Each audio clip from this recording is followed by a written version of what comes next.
And we are back. We weren't going to leave you hanging, people. So, yeah, we got Sharmay Mitchell talking about her short film, She Left Me. So, you created this. Now, did you create the music to go with it, or was that? Yes, yeah, I did. So I used an app, another free app called BandLab, and you can download that as well. Um, and it basically lets you kind of like make mixes, and there's lots of different kinds of genres that you can use. And I just found like a garage one and added all the little different effects, and then I made the theme tune to it as well. Ah, okay. That's cool. That's cool. And what made you think that the Foxes were down with a little Lovers Rock? Why Lovers Rock? That was completely random. I just thought it would be funnier if I chose that and made them really into something that I didn't think people would expect.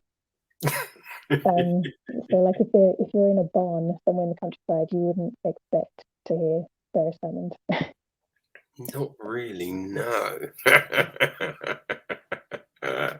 Yeah, That's so I just cool. went for something unexpected. Right, right, right. And how long did it take to write the kind of poem around it all? Um, Not very long, probably half an hour to an hour took me to write it. Because I usually write a lot of poetry, so poetry, songs, same thing to me. Anything that rhymes is like poetry. So I just wrote it very quickly in my phone. Hmm. Cool. And so when you're creating something like this, right? When do you when do you kind of feel in yourself that, all right, this is it, I'm done? Because because it's stop motion, it's harder to go in and edit and all of that kind of thing. So, what I mean, how do you get to that point where you be like, all right, no, this is it. So This that's is mainly essentially what I one use. take. That's mainly what I use the storyboard for, so that I know exactly what frames and what scenes I want to do. If I didn't do the storyboard, I'd probably get carried away and go off on a tangent and add too many things. But sometimes I add more than what I need, and then I just edit out whole sections that don't really fit with whatever I have at the end.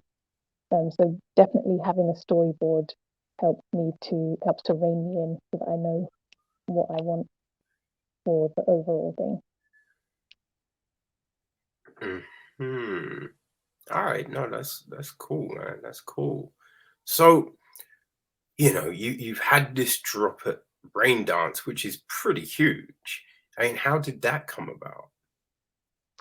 So the month before, I found that there was an open mic film night which I'd never heard of before, and it's called Kino Short Film, and it was somewhere near Angel Islington. They do open mic film night, and so I thought I might as well try and submit one of my stop motion videos to it and see if they would accept it. And they did, and then they screened it at one of those, and other short filmmakers also submit theirs to that. Um, I don't think there wasn't another stop motion film. Um, and basically from there, at the end of that, they said that you can submit your film for Rain Dance as well. And there were some other film festivals that you could submit your film for as well. I think they select people or their favorite film for the People's Film Festival, I think. But I thought, well, why don't I put mine forward for the Rain Dance Film Festival as well?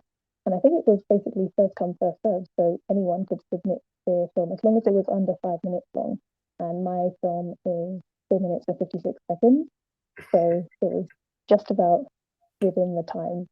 And so I submitted it and got onto Rain Dance Film Festival. So pretty much anyone who had submitted who had a film that was under 5 minutes that wasn't like too controversial, I guess, would have been able to get their film on Rain Dance. Uh-huh. All right. So, now you've had this experience with like your film. Like, where do you go from here? Have you got it in other festivals? Or have you got other ideas? What's next? So I'd like to submit for other festivals. I think I'm signed up for something that like lets me know when other festivals are happening. But most of them you have to pay to submit, and there's no guarantee that your film is going to get shown, or they're in other countries and you have to be there to introduce your film, and I can't do that. But I am looking for other opportunities to submit. But I want to submit other films, not the same one all the time. And I also want to make more films as well. So I need to make time to do that as well. But yeah, I'd like to submit some more films to other festivals and competitions or whatever. Okay, and stop motion, or are you going to try any other media? Like, what are you thinking? For the moment, stop motion. I haven't tried any other kind of film, but maybe, who knows? I don't really have any skills in like normal filmmaking. So I guess, it's just like you point the camera at something and see what happens. The same way that I did stop motion. I think it's more, to me, what's more important is the story writing and the ideas rather than like the quality of what the film looks like. And that's why stop motion is good for me, because it looks very amateur, and it's supposed to look amateur because that makes it funnier. I don't get everything exactly right. There are sometimes things in the background that are moving that are not supposed to be moving because I've moved it with my hand between each frame. So I'm a little bit messy in that sense, but I think it adds to the comedic factor of what I'm doing. Yeah, no, for sure, for sure. I do know early next year, I think it might be in May, there's going to be the next Sci-Fi London, and they do a 48-hour film challenge where they give you an idea, or I think it's maybe an idea or a word, and then you make a film over the weekend with that. And that could be fun. That could be fun in May. Sci-fi. What did you say it was called? The Sci-Fi. It's Sci-Fi London. Sci-Fi London. So does that mean it's science fiction? It's science fiction related. Yes. Okay. Yes, that makes sense. But sci-fi is everything, right? So it can be real world shit.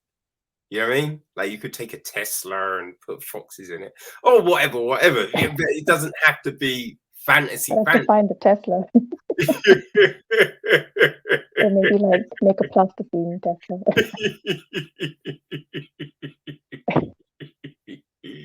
Yeah, that's an option, right? One thing I'm interested about, right? So you did this course last year? Yes, last Right. summer. So yeah, so this whole thing kind of came from, out of lockdown. You took that situation and then you decided to upskill yourself. So yeah, I did make some before the lockdown, but they were extremely short and they were like experimental with like little plastic characters just to see what I could do. But I started making the proper films um, with the plasticine characters during lockdown. Yeah. And because it's a happy film. There's a moment of shock and sadness, but it's happy. And was that due to, like trying to lift spirits during lockdown, or is that just, the way you like to go with your stuff? I think in general, I like writing stories that are funny. Um, Usually the things that are in my head are always weird and random and funny, but Wait, usually they just stay in my head. let me just stop you right there. Right? You say you like to make things funny, Yeah. right? So you say it's funny for a poor fox to think that his wife and kids have left him? That's funny Yeah, to you? of course, of course. Oh my God. He overreacts um, and gets things wrong and is a bit silly. So the red fox is just a silly kind of character, and the orange fox is like not a voice of reason, but just like listening to his silly friend and like silly fox kind of thing. um, so yeah, some of the first episode that I made was kind of the same, where the red fox is just a bit showing how silly he is, and the orange fox is just losing his patience with him. So I kind of have that as a theme. Uh-huh. All right. I mean, that's cool. And you mentioned that you write poetry, right? Yeah. So is that more of the same kind of thing? Do you kind of, is a humorous tilt in all your kind of stuff, would you say? No, not the poetry. So I do write some funny poems, but not that many. Um, yeah, I have some, but most of my poetry is it's about anything and everything. So funny things, happy things, bad things, random things. It's not necessarily funny, but I do have some funny poems. Okay. And it does seem that you're a creative person. So where do you know, where do you find that inspiration? What kind of gives you that little burst to think, all right, that's an idea. Let me do this. I think, as I said earlier, I just have lots of weird, random ideas in my head, and usually they just stay in my head, and no one else gets to know. So I probably would have had the idea about the foxes at some point, and if I didn't make them into a stop motion video, no one would know about them except me. Um, I don't know. I have a very vivid imagination. I've always been really creative, and I like writing stories, um, especially stories about animals. I just have very, I have an unconventional sense of humor, I think. I'll talk about things that I like at work, and my colleagues will look at me and think, how did you come up with that? I just have a very weird sense of humor. And has that always been the case, even as a little kid, for always creative, looking for those ideas? Yeah, when I was a child, I used to write a lot of stories. Um, Actually, I was really bad at making things with my hands. So like we're in design technology. I remember there was a lesson where we all had to make a cube out of MDF pieces of wood, and I was the only person who couldn't make it because I cut the pieces of wood either too small or too long. It was a disaster. But I do remember making a clay dinosaur when I was in primary school, and I was very proud of that until its head fell off. Hey, what kind of dinosaur? It was a brontosaurus. So it had a Okay. really long neck. That was Yeah, probably why yeah, the yeah, tail yeah, fell yeah, off. yeah. See, I was always a fan of the Triceratops. That was my dude. Triceratops. I think that was probably too difficult for me to make. The brontosaurus was just easy. You just have like a massive lump of clay, and then you just make legs and the long neck. And I still managed to mess up. But yeah, I like making things. I'm not always good at making them perfectly. So like I have the fox here. Here's the orange fox, Ah, and there we go. It's got lots of nice. imperfections.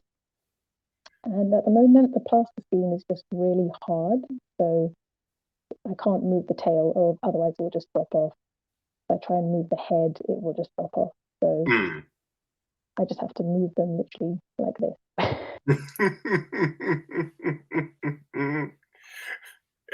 But let's be real. I don't think anyone would pick up on the imperfections on the fox.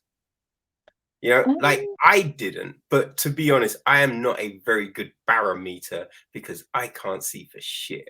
So maybe it's obvious to everyone else, but I saw no imperfections on the fox. But this is why it works in my favor, because when it's a comedy, if things don't look perfect, then it makes it even funnier. So if the foxes look really bad, it makes it even funnier. So the worse my foxes look, the more comedic it is, and the more it will make people laugh. But at the moment, the red one doesn't have any eyes, and its body is really beaten up, so it looks like he's been through the wars a bit, which to me is even funnier.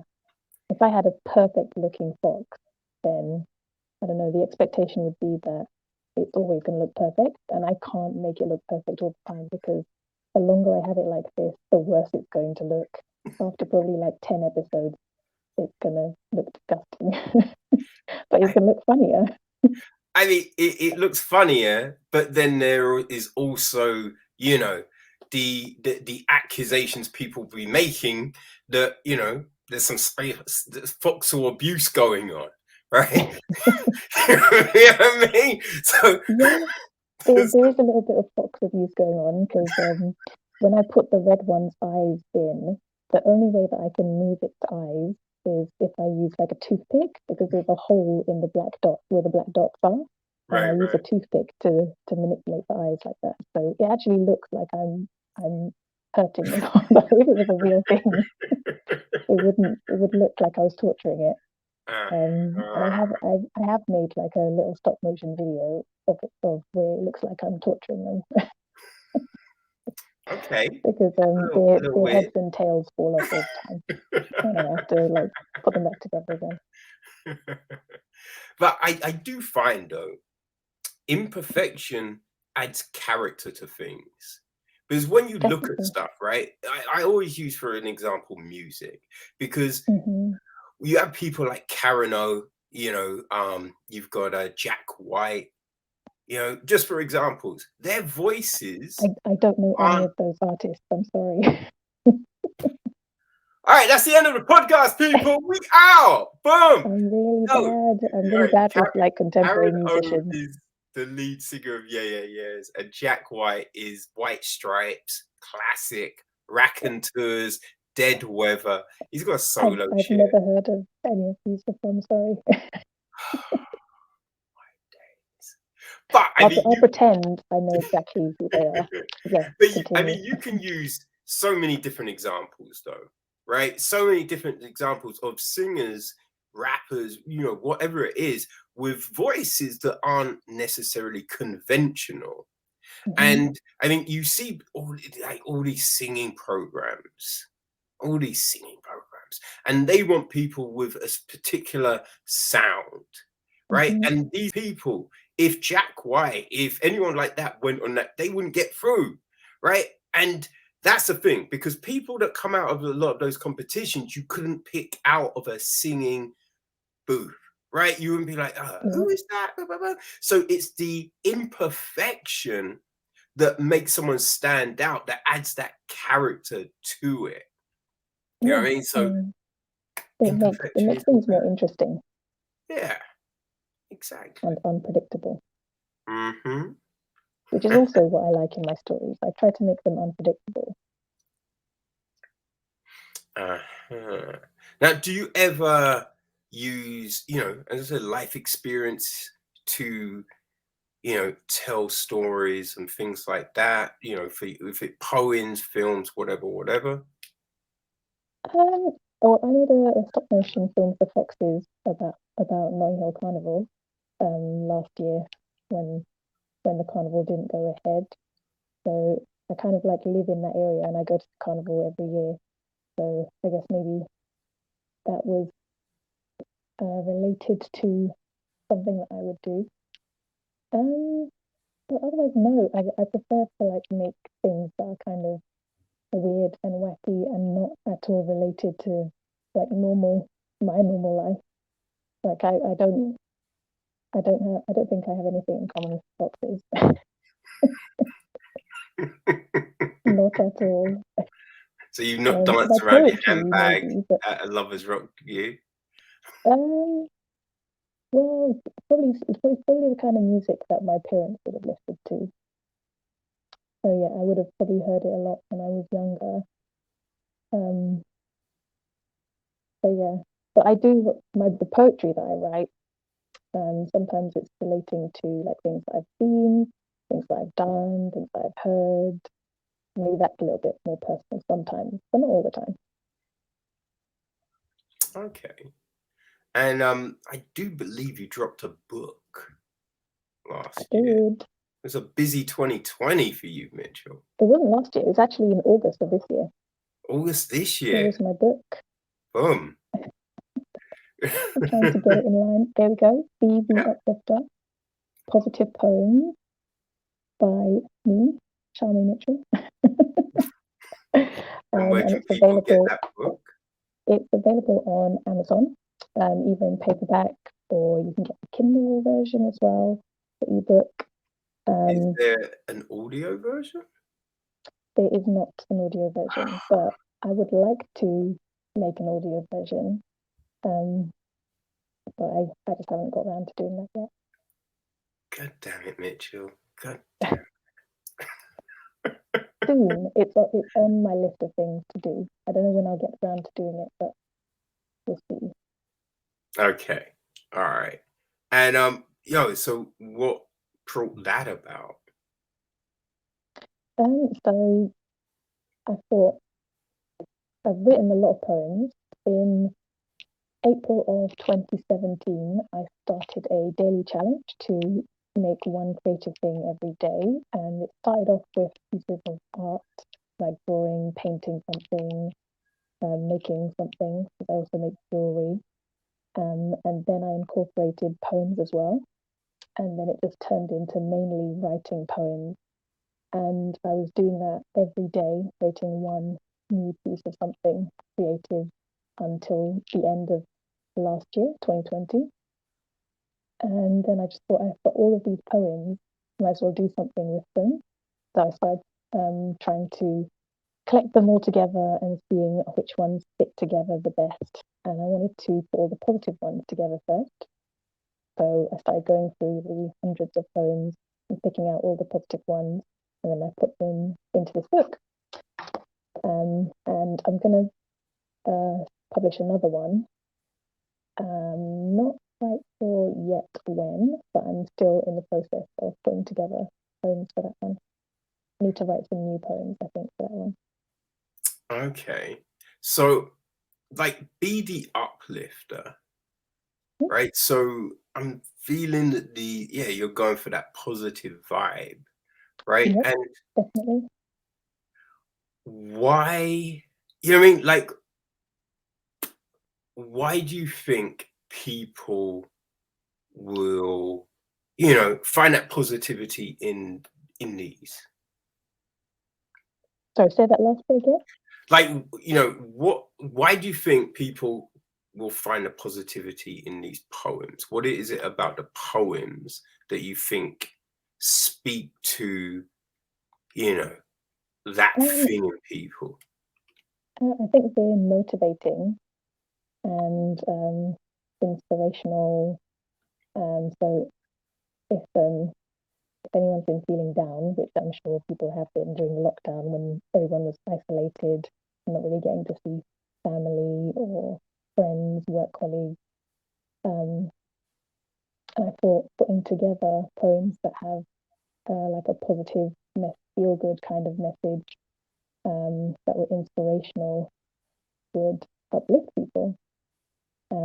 So I looked for the poems that had the most uplifting content, and I mean, they uplift me. So I thought if they uplift me, maybe they'll uplift other people as well. And sharing is caring. So I thought I might as well give it a go.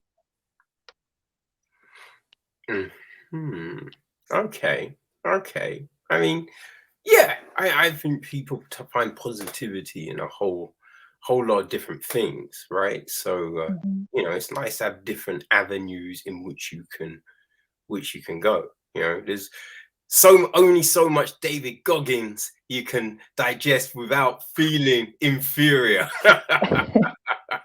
Yeah, I think it's difficult to watch what he does and not feel terrible about yourself. You're never doing enough. You're never doing what David's doing. Oh dear, oh dear. So, like, what's the reception to the book been? I'd probably say it's mainly friends and family that are buying it because I self-published it. All right, I mean, you Um, didn't have to say that. Like, you know what I mean? I'm honest.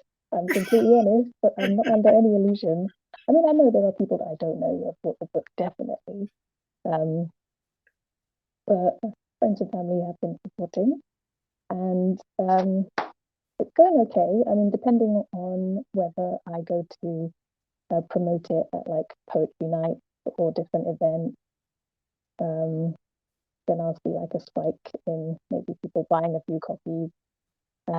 At the moment, because I haven't really done much in the last few weeks, nothing is happening. But that doesn't mean that it's always going to be like that. I just need to do more in promoting it, basically, because I don't have Penguin or one of the big publishers behind me throwing money at it. I just basically have to find all of the events to go to promote the book. But I keep a copy with me at all times, and if I see people who are like influential in poetry or publishing or anything like that, I like give them a copy. So I gave a copy to Benjamin Zephaniah when I saw him in September. Um, not that I'm expecting that people that I give it to will do anything with it, but you never know. You never know what will happen. And Mm-hmm. I wanted to send a copy to Oprah, but I can't figure out where to send it to someone who will actually open it and like give it to her and not just like chuck it in a pile of rubbish because it's not rubbish. It's really I mean, good. yeah, I think we can work that out. That's something that can get worked out. It's cool. But why should people check it? That's the question, Why? kid. What's the USP about? Well, what's the USP about the book, the film, about Sharmay Mitchell? Why should people follow you and ingest your creativity? Why? So the book, because it's not just poetry, there's a lot of art on every single page. There's illustrations which I drew by hand. And these were all drawn during the daily challenge. Don't know how well you can see that. Okay, no, that's showing up. So I incorporated these that I had done during the daily challenge because I wanted to make it visually appealing as well as the words being positive as well. So I guess that's the USP. I think a lot of poetry books that are written now, they have like maybe a tiny little drawing in a corner, but these are really detailed and they were all done with love and care and attention. So it's visually appealing as well as a good read. USP of my stop motion videos is that I don't have any film training at all. I taught myself to do these aside from the workshop from last year. I taught myself how to make the stop motion videos by watching YouTube and watching my friends' nephews' videos, which I did not plagiarize. Um, what else is my USP? I don't know, I just like doing the things that make me happy. I make jewelry as well, or make stuff. My You USP make is that I just stuff. Did you just say I make stuff? stuff, stuff. Stuff. Yeah, I mean, a I little make stuff. elaboration. You know what I mean? It's just like I make stuff. That's not selling yourself, Mitchell. Come on, step it No, it up. is. I make interesting, exciting things because I have a lot of patience, and I think most people they don't spend their weekend crafting a box, do they? Not most adults. Maybe children do. I think maybe my sense of fun is very childlike, and I'm not. I'm not like embarrassed to like make things like this and present them in front of Rain Dance and say I spent hours making this. Whereas I think other adults would be like, oh my god, that's so pathetic, something like that. I don't mind. If I like it, I do it, and if I find it funny, I do it. And if I want to write poetry, I write poetry. That's my USP. I just do the things that I like to do, and if someone else finds it funny or entertaining or exciting or inspiring or uplifting, then they can also share in that. Okay, I think that's good enough, people, right? Yeah. Better be good enough. Just kidding. Oh, the fox came out, people. Boom. Yeah. All right. So, where can people keep track of what you're doing? I have a website, which is www.sharmaymitchell.com. It's just my name, and there is my name. Okay.